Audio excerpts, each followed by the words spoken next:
And welcome, folks, to another edition of the Michigan Recruiting Insider Post Signing Day edition, the first edition of the 2027 cycle. I guess we could still call it the 2026 cycle because you still have the late signing period. They can still add to this class, but the first part or the majority part of the 2026 class officially in the fold after a little bit of headache.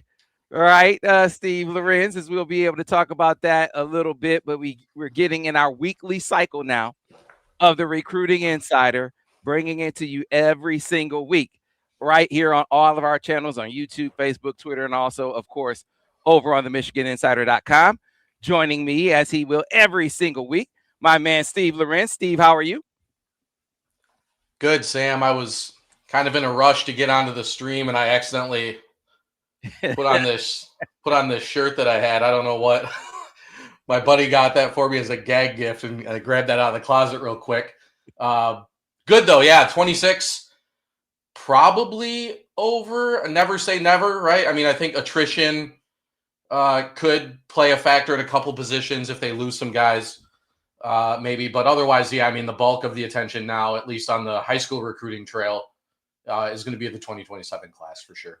Yeah, no doubt. And so, obviously Michigan is going to be looking, seeking, searching to see who could potentially possibly be a late add. Remember, they added Ty Haywood last year. So you never know who might be lurking. But what Michigan was able to do at the end of this cycle here in the early period was add, and we'll get the correct pronunciation from Brady. I've been calling him Marchese. I heard his coach say Marquese earlier. We're gonna get it directly from the man himself when he comes on. I'm gonna call the man whatever you say is what I'm gonna say, Brady, when you come on, right? But you talk about a guy, Steve, when you talk about complementary pieces to a position group or class. I wasn't making it out to be like Zion Robinson's a really really good player, a really good player.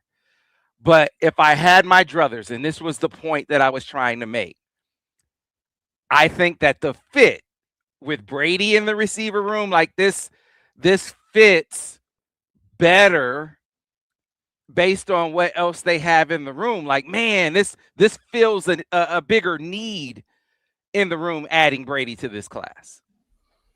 Yeah, it kind of feels like recruiting at the receiver position has been like ebb and flow for the last like 4 or 5 cycles, right? Because was it like last cycle, when they signed Jamar Browder, Andrew Marsh, I mean, it was like they needed to get a little bit bigger at the position, right? I mean, it kind of feels like they've gone back and forth. But yeah, it's been a while since they've taken an elite, at least a couple cycles since they've taken an elite slot guy. It does feel like they've addressed the height stuff. I mean, Jacob Washington's still on campus from last cycle too, who is going to redshirt. And then you add Travis Johnson and Jalen Pyle here.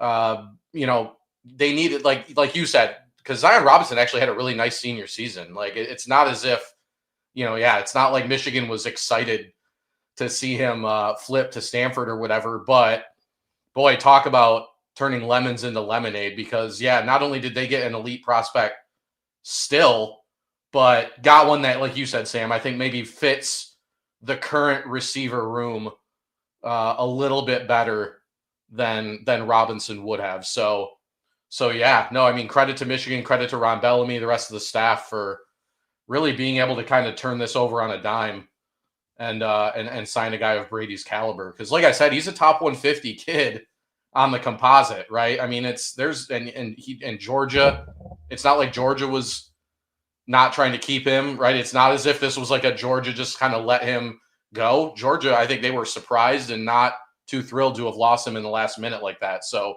yeah, really really one of the bigger wins for Michigan if you talk about head-to-head, position-wise, and fit, like you mentioned. Yeah, twice. Tried to keep him twice because this happened, for folks who didn't follow this recruitment, it happened back in the summer. So he committed in March. Michigan kept recruiting him. And I can't, forgive me for not remembering I can't remember the guy, his teammate, who wound up going to Georgia Tech. Ron was recruiting him in the previous cycle. And that's when he first got on Brady's radar, right? And so started forming a relationship then. So even after he committed to Georgia, that relationship was still there. And it was almost like Georgia, at least from what I could tell in talking to folks, it's like, am I really like a guy with Georgia? Kind of feeling like, I'm almost taken for granted. Like, I'm supposed to go there because I'm a Georgia guy. And so taking advantage of that, Ron was like, hey, no, you're a dude for us.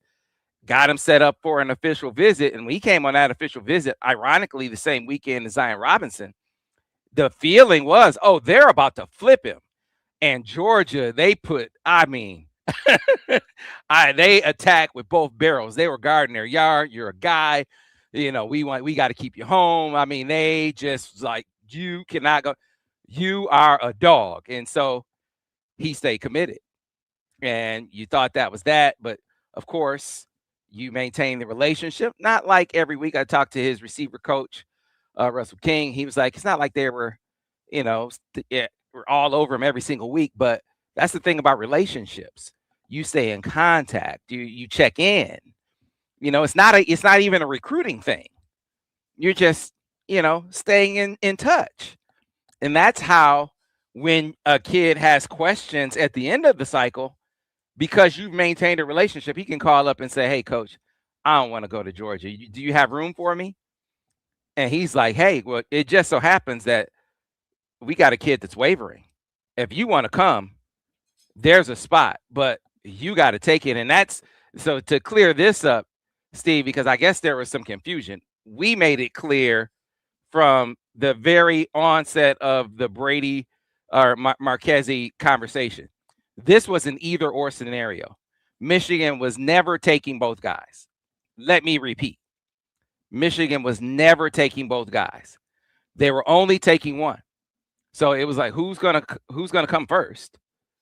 If you want to come, Brady, the spot is yours. He sort of relinquished that position. Now, if Zion wanted to come, he could come. But if you want to come right now, the spot is yours. So that night, signing day night, it didn't even get to the next day. He committed that night, Steve. Yeah, it was made clear to us pretty early on after we found out Michigan was kind of checking the pulse there that it was going to be one guy or the other guy, right? It wasn't going to be, they weren't going to take four. They took 3 last cycle. We know they're going to be aggressive in the portal this offseason at receiver. So yeah, it was going to be an either or type deal. But yeah, like you said, the other thing too, when you mentioned about like checking in is, yeah, it's also about knowing the kid, knowing the coaching staff, like knowing the people that you're involved with, where, yeah, you don't want to come, like maybe some guys want to be recruited really hard, but you got to have a sense and a feel for how that goes with each individual type kid, right? So like just keeping that check-in with a guy like Brady may have been more effective than hitting him up constantly, bugging him, keeping Michigan in his ear. So that's what coaches learn how to recruit. There's an art to it. And obviously Michigan played their cards the right way in this one because, like you said, Sam, I think, going back to that weekend, we thought we were going to be writing stories about Brady committing to Michigan and not Zion Robinson necessarily. So kind of an interesting dichotomy between those two guys because, the original story was that they were both up at the same time, and we were expecting for them to land Brady. Like you said, Georgia did what Georgia does, and made him feel important. But Michigan really just a sort of a battle of attrition kind of at the end, and again, credit to Ron, credit to the rest of the offensive staff there. Yeah, it gives us an opportunity before Brady joins us in about 15 minutes, gives us an opportunity to sort of frame the needs in the 27 cycle, kind of looking even past the portal. We talked about the portal a little bit in the last class, and we'll have a portal episode coming up. But looking all the way ahead to 27, Steve, class already started, and Michigan did, I mean, if you can get a quarterback early, Steve, so huge. because it really helps you get the rest of the class in tow, get the rest of the class recruited. I think it opens the eyes of other prospects, right? And it does. It gives you a really, really solid foundation, especially because, I mean, how long? You've been doing this even longer than I have, Sam. I've been doing this a while. 9 times out of 10, the quarterback in the class is the guy who's actively recruiting other prospects the most. And for me, it's the one spot where I do think it can have a little bit of a difference. Other kids are going to try to recruit other kids, but having a really good quarterback prospect in your cycle, a visible sort of leader, but also a guy like in Peter Bork's situation who's highly ranked, had a ton of offers, that type of thing, that can really, really kind of be a great foundation for you to build off of your class. So yeah, getting him in the fold early was nice. I think he was probably the best prospect that they were really both after and like really seriously in on. So for them to, I think they beat Penn State, a couple other programs in that one that were really heavily involved. But yeah, no, that's the biggest thing. I mean, if you were doing a list of what's the biggest need in every class, I mean, I think quarterback, even when you're recruiting the position well, I mean, it's just always important to keep recruiting the quarterback position at a high level. So Michigan's done that now. Now their quarterback room, at least from a recruiting standpoint, looks as deep as it has in a really long time. Right. So look, you got to recruit a quarterback every cycle. Michigan got 2 quarterbacks in the 26 cycle, right? So quarterback in the 27 cycle already done. And suddenly you can recruit receivers, right? They are, that they were able to get Andrew Marsh was that is a stroke of recruiting genius. That I'll repeat what I've said in past shows, that after the recruitment of Bryce Underwood, that was the best recruiting job in that cycle, to be able to get Andrew Marsh. That's why I was standing on the table so much, even before the season started, saying, this is a guy, like, you got to get him on the field. And I don't pretend to be a coach, but I was just looking at the talent relative to the other guys in the room, saying, hey, what he doesn't know, I want him to just learn on the job, because I think he's that good. Now, they chose a different route because that's why they're coaches and I'm not. but I think you saw in part, was he totally ready? Probably not. I think there were some things that he just learned on the fly, but his talent makes up for a lot.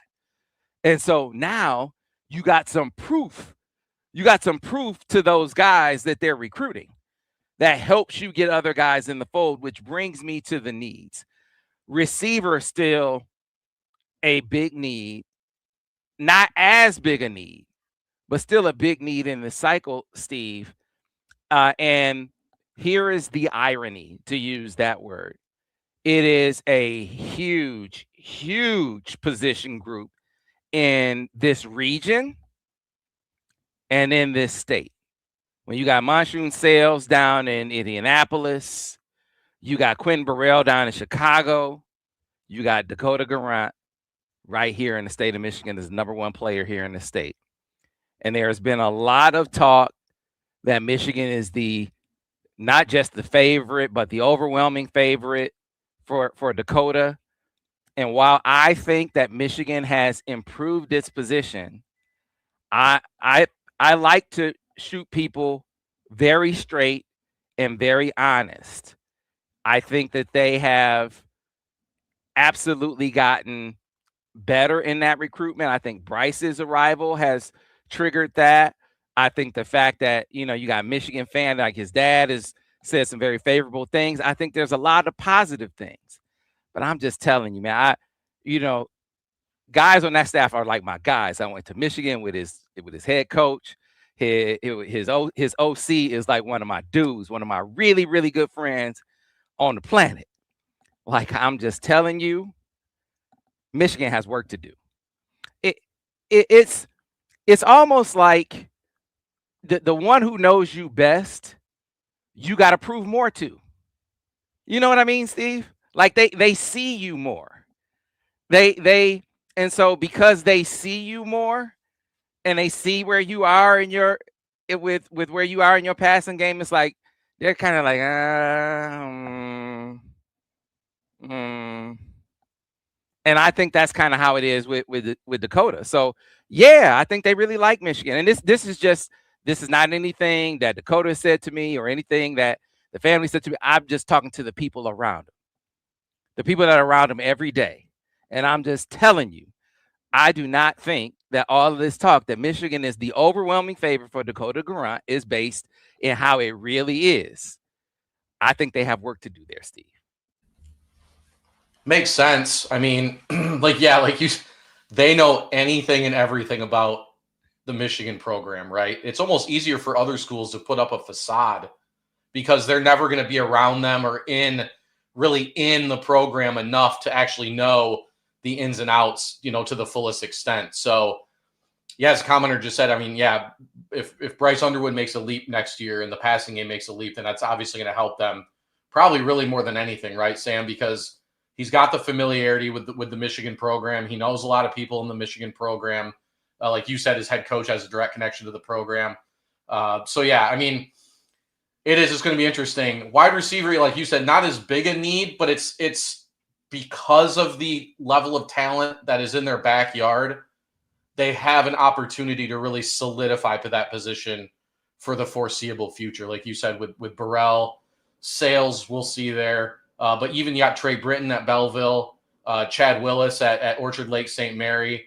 There's some other guys there too that are at least going to get some strong looks for Michigan. But yeah, this is really it's more about solidifying this position for the future because you have what we would call gettable elite guys, in the region where you're not having to go down to Georgia or into California or back into Texas again. I mean, they're still going to recruit guys out of those areas, but it's when you have all these types of guys within driving distance.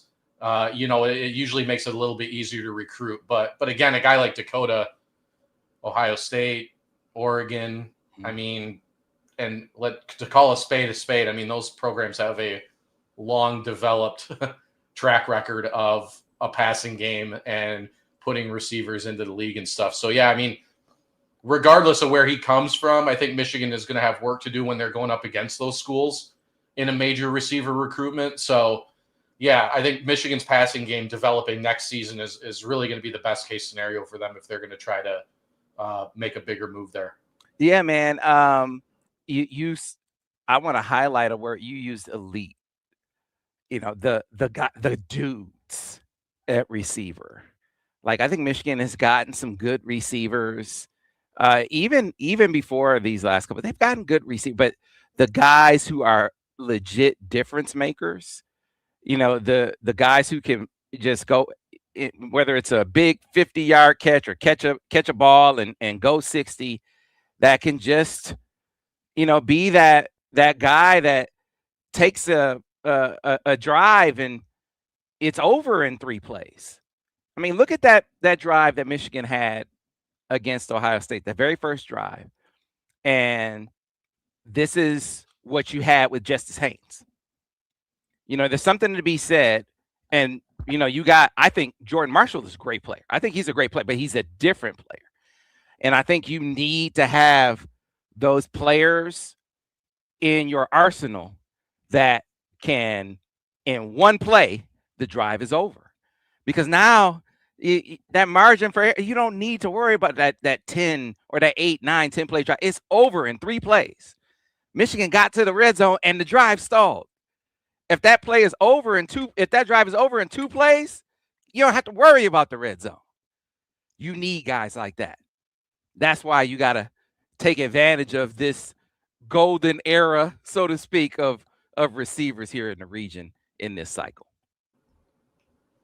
Yeah, absolutely. Home run hitters, right? I mean, that's really the long time phrase for guys like that. And like you said, yeah, a guy like Haynes who had a 50-yard plus run in almost every game. I think every game he played in this season, and we saw on the other side of the coin, Ohio State able to, really was the difference in the game as they ran the ball well enough to open things up for their pair of home run hitters at receivers. So yeah, I mean, that's where it's kind of that's where Michigan can pitch it as a need, which can be effective in its own right, right? So that's one area where I'm sure Michigan's been hammering that home, and yeah, I mean they're standing on a better foundation though than they were this time last year because of what Andrew Marsh did. I mean, what for the 7 or 8 week stretch until the Ohio State game, he was actually the leading receiver in the entire conference. Mm-hmm. I mean, they showed that graphic, I believe during the Maryland game, and so like there's proof that those talented guys, which I think we'd look at. I don't remember where Andrew Marsh finished the cycle, somewhere in the middle range of the top 247, but I think a re-rank would put him much higher. Proof that the talented guys are getting opportunities and that they're making plays, and that Michigan's passing game is show. I mean, it says as much about how bad it was in 24, but it did show a lot of improvement in 2025. Mm-hmm. And so yeah, I mean, they do have things to pitch, and having that home run hitter, I think, is one of those things that could resonate. Knowing that most of the other schools are going to go up against are recruiting, like they're always recruiting dudes at receiver because they've always made it a focal point of their offense. Here you could be the difference maker, type deal. So here's an interesting question that applies to Monsoon Sales. I wonder this very question. Monsoon Sales is the number one receiver in the country. Michigan has been all over him. Ohio State's been all over him. All of these programs all over the country have been all over the guy who is a physical freak of nature, right? Will Indiana's emergence as the best team in the country, will that afford them the luxury of, being able to guard their yard? I wonder, what do you think, Steve? They haven't really, it hasn't happened yet, By the way, not a combination of words I ever thought would be spoken on a podcast or a topic that we would be discussing, but here we are. But we haven't seen the results for them yet, recruiting wise. But I mean, it's hard to imagine that they're not going to be more effective on the trail, right? I think now it comes down to what level. And I still think, I'm wondering if there are some kids out there who want to see if they can sustain this success, or wonder if it's just a flash in the pan type deal. I mean, they have been very transfer heavy so far. No idea what the youth on their roster really looks like right now. I mean, I'm sure they're going to continue to probably be a portal heavy team, but you still got to hit at quarterback every year. And I think it's clear a guy like Mendoza is not somebody you're going to find every single season, right? So yeah, I mean, there's no way they're not going to recruit better. Are they going to be able to get in the ring and kind of play with the big dogs of the college football world? I think that still remains to be seen, but the sales recruitment will be a good indicator, I guess, right? Because like you said, Sam, he's been to Bama, he's been to Michigan, he's been to Ohio State. All those schools have made him a huge priority. That's going to be, but that's a recruitment, obviously, I think we'll be keeping a close eye on. Not just in general, but just for to see where Indiana actually really is, and what their success has done for them on the recruiting trail. But yeah, it's going to be interesting. I would think Signetti be a good recruiter, right? I mean, his personality seems to kind of lend itself to, he's kind of got that brash, confidence about him that I feel like would resonate with kids and their families. But yeah, until they start to maybe sustain a little. I mean, if they go on and win it all, it's hard not to imagine they're not going to see some kind of bump, right? But the tables could turn if they're upset in the second round. So yeah, it's really, to me, it's one of the more fascinating topics nationally is where is Indiana recruiting going to go? Can't imagine they don't have guys and donors who want to keep this program where it's at right now, especially because the basketball program hasn't turned a corner in like 30 years at this point. Right, where they're gonna, they want to sustain this success, and you gotta have donors, gotta have money to do that nowadays. So yeah. So they hit defensive line hard, Steve, mostly on the edges. Where do you see defensive line fitting in the 2027 picture? For Michigan, so they already got one commitment, right? I think it's important to note Ricardo Kitchen out of Muskegon, my backyard here, top 150 kid. Alan and I texted almost every week about him because I have a lot of friends that coach in the Muskegon area who had opinions on him coming out of his sophomore season. The consensus that Alan and I came to is that he really showed a lot of improvement junior year. He's one of those guys, kind of reminds me of Julian Walker a little bit. He looks like an NFL dude already. Like physically, he's huge. I think it's just about refining some stuff, growing into your athleticism, just kind of learning how to play the game. So they have one guy in the boat. Kind of got into a thing about this on the board last night. I think it's one of those positions you always have to recruit well, right? There's no doubt about it. But Michigan has taken, I think, 8 or 9 guys the last 3 cycles that project to the inside. I think for the portal, the interior defensive line is by far their number one. Absolutely. It's not even close, 100%. Right? Now, of course, they want to add I would imagine a couple more guys in the 2027 class. I'm not sure if it's like, there's other spots that they have not recruited the numbers, that they have. Like I looked at safety, with Cano or with Jordan Young playing nickel and Elijah Dotson playing cornerback. You really only have Kanoa Winston out of that class now at safety. And then Jordan Deck is the only pure safety they recruited in 2026. I kind of feel like they want to build back up at the safety position. And then tight end too. They only signed Eli Owens, who's an H-back. They went for Andrew Olish, didn't get him, and then ended up not going after anybody. And then I think Mason Bonner is going to take a little bit to get there. I think he's that high ceiling guy. So you really only have Matt Ludwig in the last 2 cycles as far as like an inline tight end.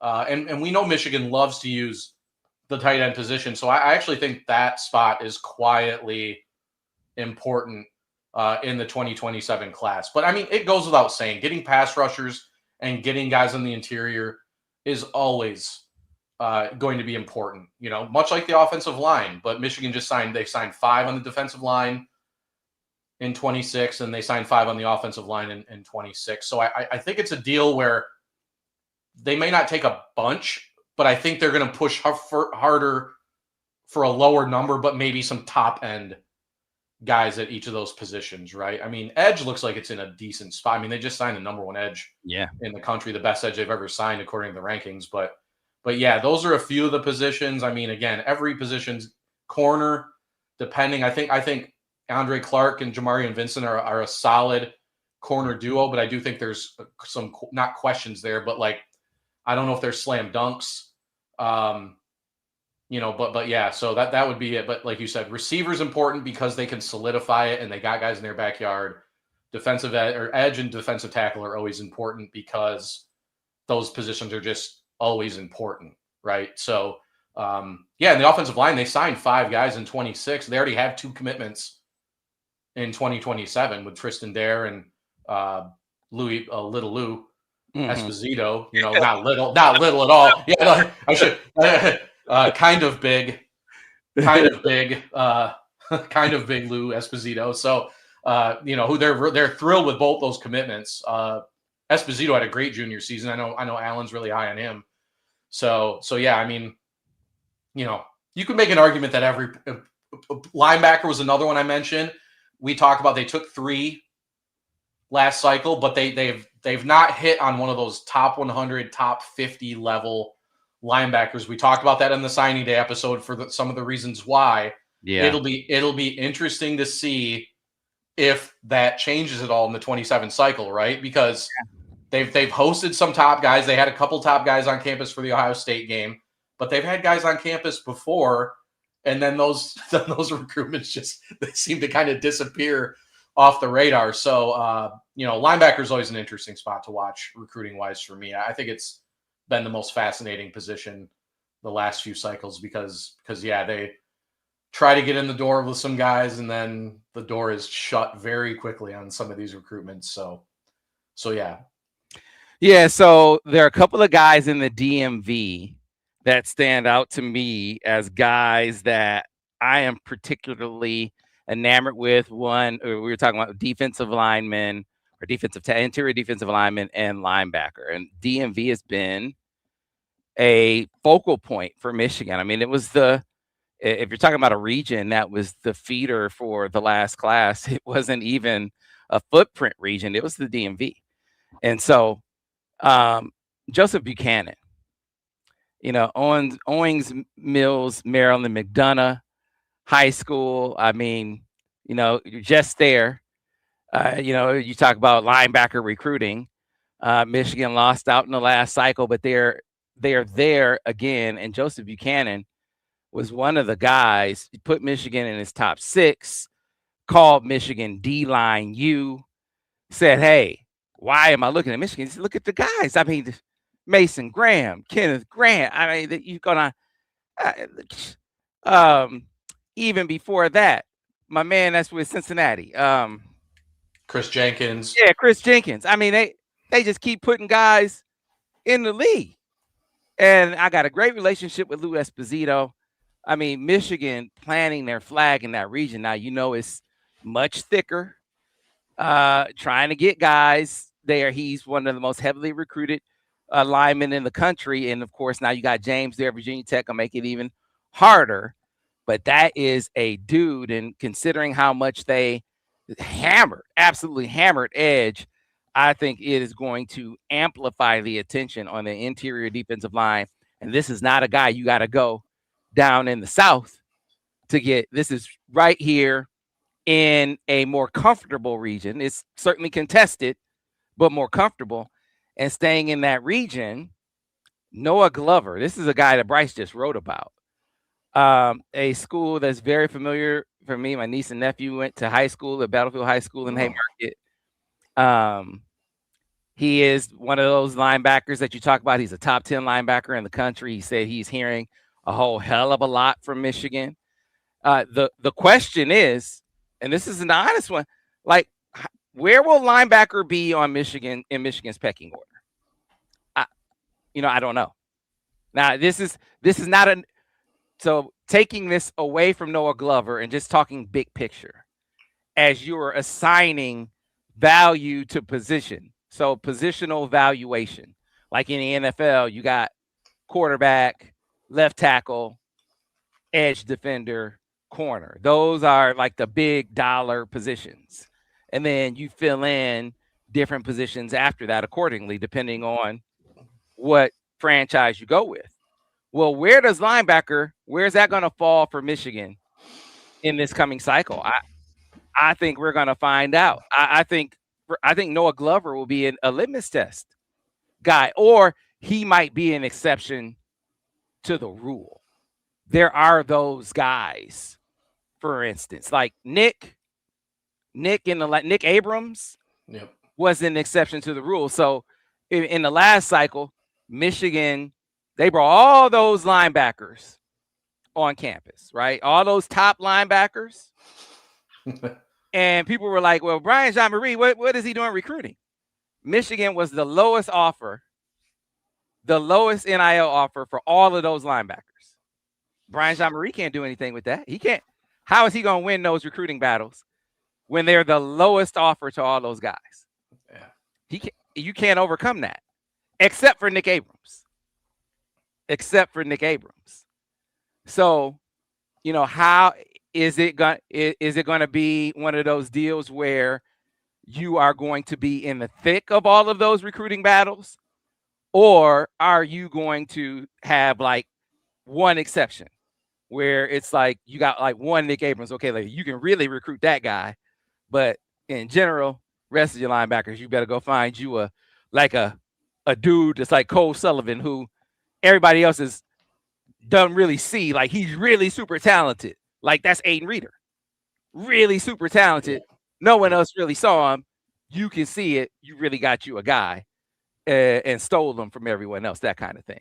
I think part of it could depend. I mean, I believe 2 of the 3 linebackers are enrolling early. I think it also might depend on, how you feel about what you have, right? I mean, I think that's something that can always change the efforts in the pecking order, like you mentioned, recruiting wise. But yeah, I mean, backer's kind of been that one spot. Yeah, Noah Glover's one. I think another kid wrote about last night, Jalathan Mayfield out of Lincolnton, North Carolina. I feel like that's where was that Darian Roseborough? Yeah. Back in the day, it was out of Lincolnton, North Carolina, right? I thought that high school thought that brought something back. But another one, there's other guys they're after too. But yeah, I mean, it's where are you at on the roster?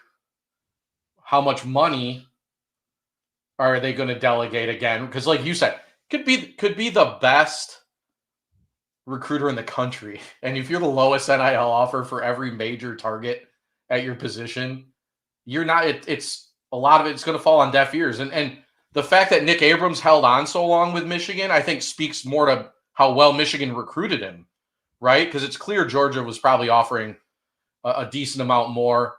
It always sucks to recruit linebackers against Georgia too. I mean, if there's a program that's recruited linebacker better than Georgia the last 10 years, I'm not really sure who it is, but yeah, as far as linebacker goes, I think it will depend on how these early enrollees look. And then Reeder when he gets there in the summer.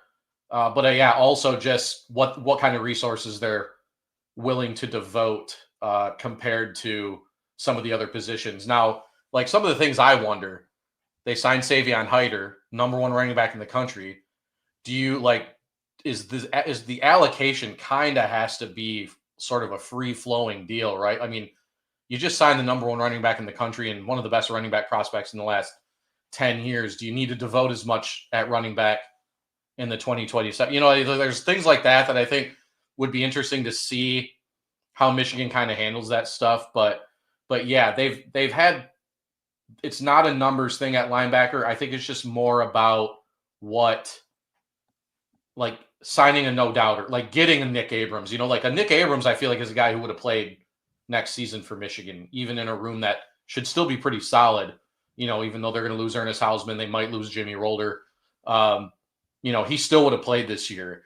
I'm not sure if any of the other of the true freshmen they signed are going to play immediately, right? And they could, but Reeder would have been the best bet, but he can't enroll until the summer, so that always puts you a little bit behind the 8 ball. So yeah, it'll be fascinating to see how they approach linebacker, because yeah, like I said, I think it's the most interesting position. And just by checking around with guys the last couple of days, because I was curious, I mean, they're definitely really putting in a lot of effort with some top guys. I'll have more updates on the site the next day or two on a handful of dudes that they've really been recruiting hard. So it's not like they're not setting the foundation with some of these top prospects, right? And now it becomes that second step where it's like, can they actually keep their foot in the door once they get it open? So yeah. All right. So the man of the hour is here.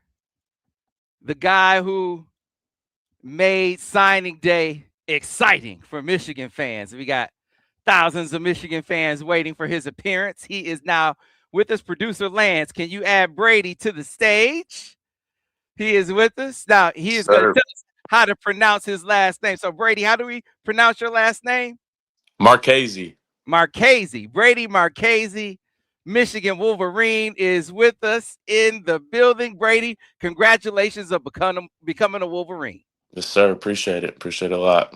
Yeah, thanks a lot for joining us. Brady Marchese, a 4-star receiver, Cartersville, Georgia, a 4-star, a top 100 player according to the composite ranking.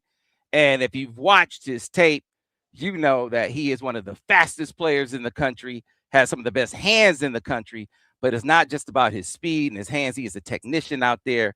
And so, Brady, I've given my description of you. Yes, sir. I want you to talk about your game. For people who haven't seen you play, we're going to put some of your highlights up for them to watch, but break down your game for people who are going to get a chance to watch you on the football field in Saturdays here in the fall. Yes, sir. I just feel like some of the main 3 things I bring to the table, obviously, speed being one of them for sure. My ability to make plays after the catch, I feel like that's also another big thing too. And then I just say my toughness is definitely one of my biggest things for sure. Just the way, like when I'm not getting the ball, I'm burying someone in the dirt. So I just feel like I've always played with a little chip on my shoulder. So my toughness style of play for sure is definitely one of my biggest things for sure. You know, Brady, we have been following your recruitment really in earnest going back to the spring. But talking to Coach King, your receiver coach, he said your relationship with Ron Bellamy, your future position coach, Yes, sir. started well before that. Can you kind of take us back to the beginning of your relationship with Coach Bell and talk about your connection with him? Yes, sir. No, Bellamy's my guy for sure. That's definitely one of the main reasons I ended up making my flip to Michigan and signing there for sure. Me and him just have a bond that I feel like I didn't have with any other coach throughout the whole thing, like my whole recruitment. And he always Michigan and really their whole coaching staff were definitely like the team that recruited me the hardest. I feel like obviously there were a few other schools that were up there too, but it's like during the whole season, Michigan was on on my head the whole time. I tried to stop thinking about it a little bit in playoffs because I was trying to bring back a ring to Cartersville, but obviously coming down these past couple weeks, that was like the main topic on my head, just really being like, oh, like this is the place I'm going to go the next 4 years. And it came down to like about last 3 days, and then Bellamy hit me up and was like, what can we do? And I told him, I said, I'm gonna talk it over with my parents and try to figure some things out. And I'm glad that I committed there and signed there because I knew that's where my heart's been at the whole time, and I'm really feel good about my choice for sure. Yeah, man. One of the things that stuck out to me because watch your speed just jumps off the screen. You Yes, run sir. away from guys. But the other thing, like if you watch like game film and not just highlights, you are a technician. Yes, sir. And that's one of the things that Coach King kind of highlighted. He said, yeah, man, that's not by accident. He said Yes, sir. that's something that you really worked at because people used to say that, oh, he's just a speed guy. So can you kind of take us through your evolution as like a receiver who's more than just a speed guy? I'd say really my evolution is I mean, obviously like having speed that can take you a long way, but I mean there's a lot of other things that involve into football. I mean, you've obviously gotta be able to like good route running. Coach King has definitely been a huge part in helping me grow for sure in these past couple years of my high school career. Cartersville, coming in, obviously football is like my main sport. I mean, it's always something that I wanted to go far in for sure. But I didn't really think I would ever be in the situation I am, and I praise God every day for that. But no, him, and then I've also got a trainer that's pretty close to my house. Route Master, his name he goes by Quay Mac, but no, he's been a real big part of my improvement for sure these past couple years, and obviously just working on like releases, top of the route, and obviously speed is a big thing, but my toughness, that's something my dad's pushed me on every single day. So he's always told me like not going to all the camps and a lot because I never went to a lot of camps, but just playing on the field, playing your heart out. And he says you have film, you're going to get recruited, and that's exactly what happened for sure. So Steve, I know you were talking about this, and maybe you can talk to Brady about this, but we thought in the summer, and Steve can attest to this. Back in May, around your official visit, Yes, sir. we thought you were close to coming to Michigan, man. Were you close, or was No, it? I was. I really was. I definitely that was. I mean, Michigan's always been a thought in the back of my head. Like, obviously being a Georgia boy and all the Georgia fans around here, it's like obviously like they said, hard to get a Georgia kid out of Georgia if they have like, and that's something that like all these kids in Georgia dream of. And I really don't plan on living in Georgia my life. So, but I mean, that's just kind of what I had to tell my parents. I was like I don't care to move far away. Like I want to do what's best for me, put myself in the best situation, and I know it took a while, and I kind of wish I would have done it earlier, but I'm glad I finally made the decision to come to Michigan for sure. Yeah. So those last moments, I mean, it's signing day, Brady. Yes, sir. I mean that's heavy to No, do it is. at that It point, is. man. And then you got to talk to Kirby at that point. That's real. I mean, that's really heavy to have to tell him at that time, and they're going to try to get you to stay. And so, how difficult was it? How hard was it to stick to your guns? I mean, what were the emotions like, and how did you get through all of that? Definitely a stressful 2 days for sure. Having to text all those coaches, call coaches, and let them know how I was feeling about things. So Kirby did. He texted me, and then I was on the phone with Coley and told him. But it took me a while to kind of try to get to that point to tell him that I was decommitting. Just because, I mean, like Georgia coach, I think Coach Coley, Coach Bobo, Coach Kirby, and the whole staff for everything they've done for me. Like there was no hate on them at all. But I just kind of told them straight up that I wanted to do what was best for me, and that was going to Michigan. Steve? Yeah. So Brady, first thing I was going to ask you, did Bear have any? Because I mean, he's right up the road. Yes, He sir. has connections to Bama. I mean, his Final Five, I think, were 4 SEC programs Yes, sir. and Michigan. But he loved Michigan. He ended up committing there early. I have to assume that he was Oh, he working was, on you a little bit, yeah, right? for sure. He was for sure. Back when I went on my OV and I was thinking about flipping, he was, and didn't end up doing it and like ended up shutting down my recruitment and all that stuff. He was like, "Man, what's going on?" But no, finally after all that went down, and then these past couple weeks when I told him like what the situation was, he was like, "So am I going to come to your signing for no reason, or is there a reason that I'm going to be there?" And I told him, "Pull up my signing, and you'll see what happens," because I'd already had the plan in my head, but no, he was hyped about it. He's definitely been pushing me to come to Michigan for sure. Yeah, the thing that you said earlier, it kind of reminded me of what Coach King said. He said, "Hey, Brady blocks, but he's not just out there patty caking out there. Yes, He's sir. Brady wants to smoke." He said, "Oklahoma drill, Brady's in there." He Yes, said, "Oh, sir. you want to scrap? Brady's in there." He said Sir. he's the guy that whatever energy you want to bring, he's gonna bring it right back. Where does that come from? Um, I mean, that's always kind of like how I grew up. I've always been a little chippy one for sure. But no, I just having the aggressive, like being aggressive and all that thing. I mean, that's just how I grew up. Like always playing with the chip on my shoulder, and always like when I come out there, like I want to make a play every single time. So it's not just like if I don't have the ball in my hand, I'm going to go make a play and bury someone in the dirt. Steve. So has Michigan? I have to imagine Coach Bellamy, Michigan, had they talked to you about special teams too, right? I mean, Oh, for sure. Yes, sir. And right? I want to play special teams too, because obviously like that is also another way of getting on the field pretty early. But no, I would definitely. They've talked about it, and I told them I was more than down to play some special teams.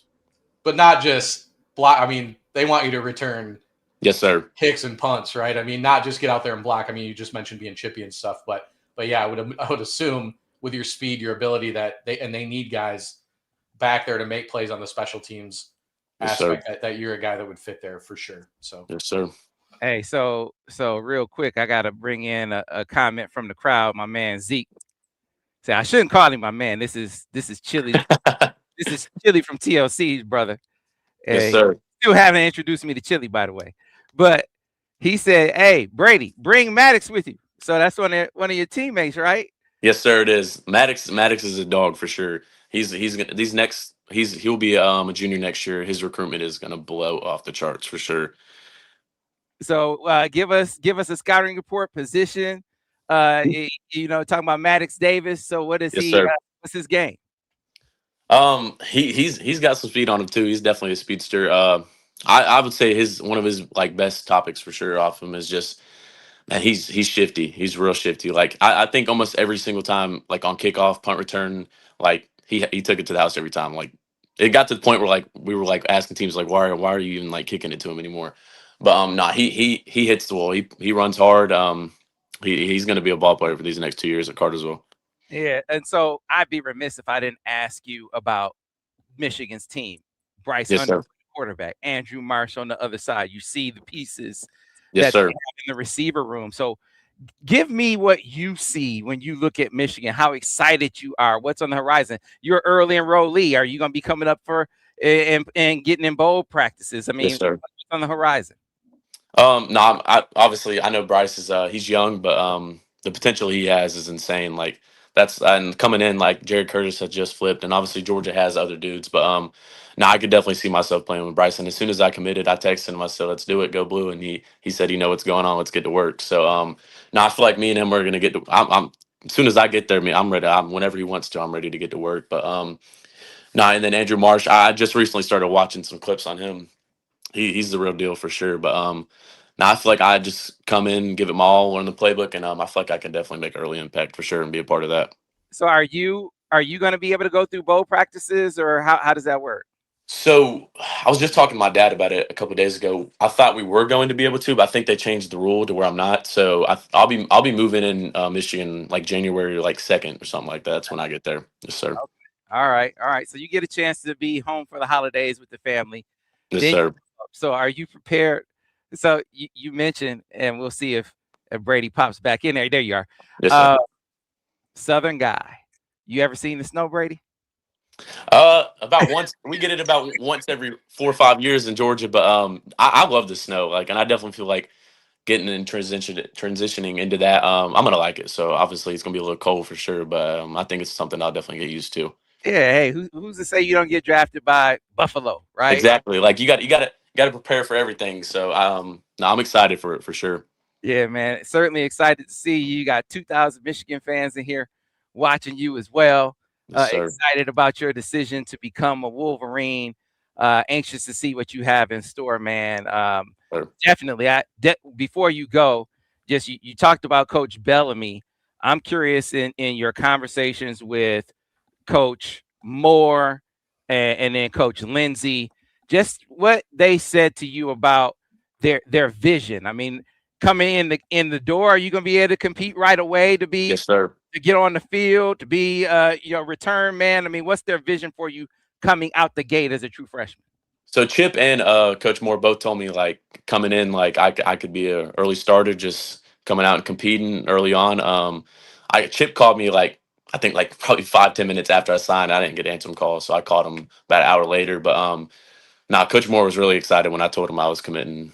He about jumped through the phone, so it was definitely awesome to see the smile on his face and how much it meant to him for me committing there. And same with Coach Lindsay. I know Coach Lindsay's gonna have a good plan for me, and I'm excited to get to work. Yeah, and so you just to give you a couple comments from the people, folks saying like, hey, maybe he can return kicks early. Yes, sir. The dude said he's gonna break every record with you in college football 27.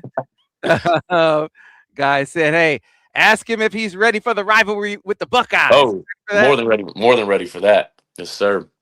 Yeah, so can't wait to see Brady on that field. Say he's gonna be a beast.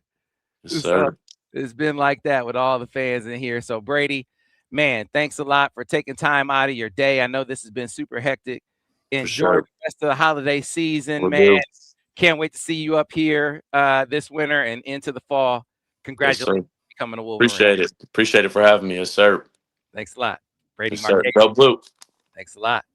There you have it, folks. Brady Marchese. We know how to say his name. So you all will be the people who can tell all the rest of Michigan now how to say it. Brady Marchese. That's how you say his name. Tony DiChielli. We know how to say it. Brady Marchese. I love the dude's edge. You can kind of hear it, Steve. Oh yeah, absolutely. It's got that air of confidence about him. But there's a fine line between confidence and cockiness. I think he's right on the right side of that confidence, deal with him. So yeah, expected Michigan to tell him he can make an early impact. I mean, we've seen they need some special teams help for sure. Was going to mention, I got to think Roman Wilson had to have been some kind of comparison there, right? I mean, he's about the same size. Speed is sort of his calling card. And Roman played pretty early, right? I don't know. Didn't he? Yeah. So yeah, really, again, I lean more towards his composite ranking for sure. And I'm not just saying that because he signed with Michigan. I mean, watch the film. The kid is legit. Cartersville puts out guys. I mean, it's where Trevor Lawrence went to high school. So it's not as if he's playing peewee ball. I mean, Georgia ball is legit. He's putting up numbers down there, and but looks good doing it. So yeah. I mean, gotta think he's the lad in the country. Yeah. They say that because he's white. You try to pigeonhole him because of his his ethnicity, but he's nothing like Cooper Kupp. I can tell you that. I mean. Cooper Kupp was not a speed. He's a routes guy. Like Brady's got the speed. Yeah, but you know what? I think the reason why because he's white. But right. He does have that technical aspect to his game. But I see why he said DK, because DK is so physically imposing. Sure. Like he does all that jump ball stuff, and you'll see if you watch Brady play, you'll see him go up and he'll go up and get jump balls. Like he'll make physical plays. Sure. As well as speed plays. DK's big though. Yeah, but yeah, right. Right. Like DK is huge. Yeah, he's not gonna overpower people. Right. Like DK. He's not a Hulk like DK. But I can see what you're saying though. He's got the same style for his, even with that at that size. He's got the same style. Right. So. Right. So he's not gonna he's not gonna line up and be like, oh my God. What did I miss? Corner's teeth are chattering. Yeah, no. Like I can't give you one. You can't come up with you can't put him in a box of he's like this guy or he's like that guy. Right. I know about you, Sam. The only reason I ever try to do that is to at least give fans a layman's idea of maybe the style of the player. I remember talking to Wyatt Shulman back when he was recruited. He like got mad when I asked him like, "Who are you like?" And he's like, "I'm like Wyatt Shulman." And and I'm like, I know, but like I think it helps, because it is, every player is different, obviously, but I just always think it gives fans a little bit of a better idea of what type of player, just general type of player Michigan is getting, right? I mean, as his career progresses, we'll see and learn the nuances of his individual game and be able to. So Andy R. Schultz says Puka. I get where you're coming from, but Puka's not fast.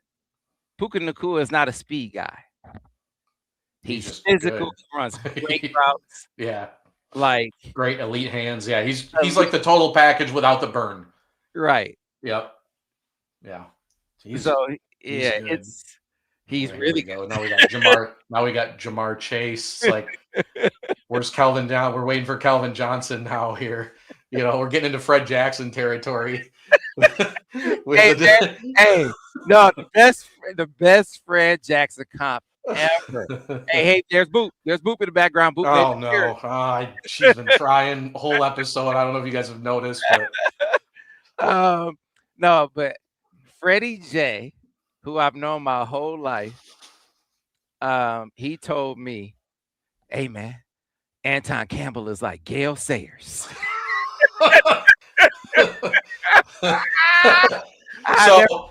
So Sam, I've been wanting, I'm hoping, like I wish that Abloff would let Fred meet with the media to describe Savion Hyder to us, because I feel like that however he would describe him would just go off it would be, I can't even imagine how he would describe Savion Hyder, because I mean, man, thinking of all the Fred Jackson comparisons, that brings me back to the old MGO blog days. Now you know what I'm gonna hold over Freddie J. I got you on this one, Freddie J. Now, was it Freddie J that did this? Was it Freddie J or was it Sue? One of them little boy Ron English. Little boy Ron English with Laterio Savoy. Have I told this story? I've never heard it. Never heard this story? No. So Ron was the new kid on the block. He was the new assistant. This had to be what, 04? 04, I think. So he was the new assistant on the staff. And he was like, "Hey, I got this kid. I got a great relationship. He wants to come to Michigan because I'm here. And he's ready to commit. And I got him committed." And it's like, "Nah, man, you can't bring him. I got Laterio Savoy." Ron was like, "Hey, but he's super fast and he's ready to come. And he wants to come to Michigan right now." And he was like, "Nah, Ron, I got Laterio Savoy." And the kid, he called and said, "I'm ready to come right now. I want to come to Michigan right now." He said, "No, we take a Laterio Savoy." It was Deshaun Jackson.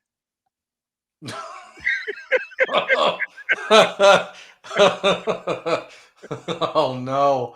What year would that have been? Who would have been quarterback? Whatever year it was. Was it like that Chad Henne days, or they made Ron say no to Deshaun Jackson. Oh, God. Ron said I'd never let him live it down. I wouldn't. Are you kidding me? He's gonna be a Hall of Famer.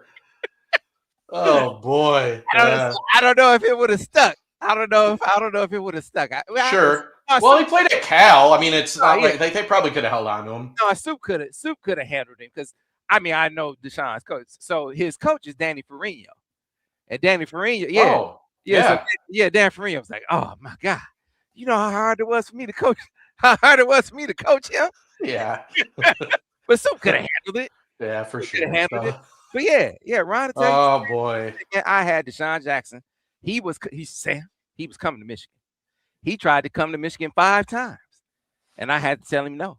He said the first 4 times I told him, just wait. And the 5th time I had to tell him no, because they Laterio Savoy. No offense to Laterio. Right. I was gonna. Yeah.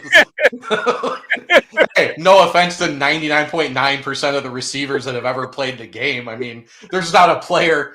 There's only a handful of players in Michigan history you wouldn't be able to say no disrespect to blank. I mean, you're talking DeSean Jackson here. Yeah, oh, that's a tough one. That's a tough one. Yeah, I was thinking like Jackson would compare Hyder to like it'd be a mix of Adrian Peterson and like I don't even know. Like that's as I just wait. Yeah, but see he had that big box you out size though, and DeSean was like the small guy. Yep. The small speed guy. This is Michigan early 2000s. Sure. Right. No, so they only recruited those. Yeah, they only recruited those types of guys. That's funny. Yeah. He said, "Oof, that stings." Yeah, it's one way to put it. I can't imagine DeSean Jackson in a Michigan uniform now would have been pretty sweet. He'd have eaten too. Like with all those guys, those bigger guys they were recruiting, he'd have been a monster at Michigan back then. Yeah. You imagine John Navarre chucking 65-yard bombs to DeSean Jackson? Come on, man. But can you imagine him, doing a flip into the end zone or leaving the ball at the 1 yard line? That's what I was going to say. The 1 yard line. He'd have been in the Chris Perry doghouse at that point. Yeah, Lloyd would have blew a gasket. Yeah, and Rob would have been out of job. So anyway, those are the stories that we can share. Folks, that takes us to the end of this episode. We hope you enjoyed Brady Marchese. We're going to get to a portal episode and also preview. So we had a couple of 3R reports up. We talked about a quarterback coaching target for Michigan, talked about a position switch, and I'm going to get into an intriguing position switch experiment that they're talking about now. Like, when I heard it, I was like, wow, if you can pull it off, wow. Like that, it makes, okay. You might as well try it, right? We'll get into that a little bit later over on the MichiganInsider.com. You might have missed the 75% off flash sale, but we got a 50% off going right now if you aren't a member over on TMI. Now it's the time to get signed up. We're going to have intel reports coming all the time, all throughout bowl prep. We're going to be getting into portal targets. That's going to heat up, of course, as more and more guys entering the portal every day. And then, like Steve, there's no such thing as tampering, right? You're contacting agents. Yeah, I'd have been tampering for months at this point. I'd be on the horn. Anytime a coach is on the hot seat, I'm just scrolling that roster, getting some numbers. I mean, there's literally no reason not to, the way college football is today, to not be just tampering the hell out of the players that, you should have a list of guys that maybe they're not even thinking about going in the portal. You still at least put those feelers out there. Absolutely. So, folks, if you are a member of the MichiganInsider.com, be sure to get signed up. I will put the 50% off link in the description. If you aren't already a member, get signed up now. If you're already a member, hey, be sure to take advantage of your subscription and your Paramount Plus subscription. If you aren't watching Mayor of Kingstown, you are missing out. You a Mayor of Kingstown fan, Steve? Have not watched it yet. Bro. I know. I feel like that's the one there was another one. Was it what was the other one that you talked about before? Was it the one with Zoe Saldana? Yes, I think that's it. It's called that one is called Lioness. Yes, that's the other one I remember you mentioning too. Yeah, man, that's really good. Now people probably also, I've mentioned this on the board, but starting in January, the UFC has transferred over to Paramount Plus. You will get the pay-per-view. There's no such thing as pay-per-view anymore. If you're paying for Paramount Plus, you get the UFC main events going forward. So on ESPN, you had to pay for ESPN plus the $80 to order. Now you get all of it for free if you're a member with us. I'm saving over $1,000 this year. I order every UFC fight. This is huge. Okay. you know, you're having to pay 90 bucks a pop every month to order the big fights.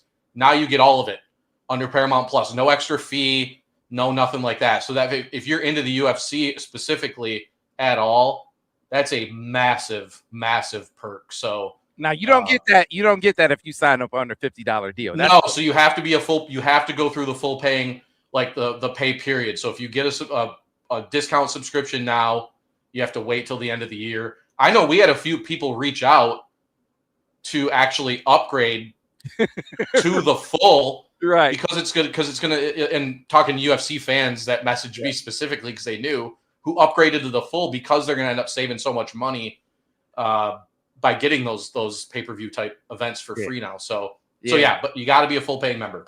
Now, Steve, Robert is right. Land. I did do Landman. Landman was good. Yes. Yep. Yes. Billy Bob's really good. Yeah, that show is outstanding. Yep. No, he's really good. Yes. So that is, you get Paramount Plus, a Paramount Plus subscription when you're a full paying member to the Michigan Insider. That is an outstanding perk. So again, every reason to get signed up, become a member, try us out as a 50% off annual member, and then I think you'll be hooked. That's a way to support us, be a part of the family, and then become a full paying member of the family. All right. Thanks a lot. We'll see you next week on the next edition of the Michigan Recruiting Insider.